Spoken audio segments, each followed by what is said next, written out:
माणुसकीला काळीमा फासणारी धक्कादायक घटना राजस्थानमधून समोर आली आहे। नोकरी हा सर्वांसाठी अतिशय महत्त्वाचा विषय आहे। याचाच फायदा घेत नोकरीच्या बहाण्याने अज्ञात स्थळी बोलावलं आणि त्यानंतर जे झालं ते पाहण्यासाठी M9 न्यूजला जरूर सबस्क्राइब करा। पोलिसांनी दिलेल्या माहितीनुसार या घटनेत तब्बल 20 महिलांचं लैंगिक शोषण करण्यात आलंय। सिरोही नगरचे सभापती, माजी आयुक्त आणि त्यांच्या मित्रांनी हे गैरकृत्य केले। या घटनेनंतर परिसरात खळबळ माजली आहे। नोकरी देतो म्हणून महिलांना बोलावून त्यांचं शोषण केलं आणि त्यांना धमकावण्यातही आलं। अंगणवाडीत नोकरी देण्याचं आश्वासन या महिलांना देण्यात आले होते। या घटनेत हायकोर्टाने हस्तक्षेप केल्यानंतर गुन्हा दाखल करण्यात आलाय। सभापती महेंद्र मेवाडा, आयुक्त महेंद्र चौधरी सहित आणखी एकावर गुन्हा दाखल करण्यात आलाय।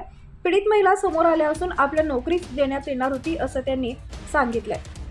आम्हाला बोलावले, गँग रेप केला, एवढंच नव्हे तर सर्व महिलांचा व्हिडिओ बनवल्याची तक्रार पीडित महिलांनी दिली आहे। पोलिसात तक्रार केला तर व्हिडिओ व्हायरल करण्याची धमकी आरोपींनी दिली होती। आता पोलिसांनी या प्रकरणी गुन्हा दाखल केला असून तपासाला वेग मिळालाय।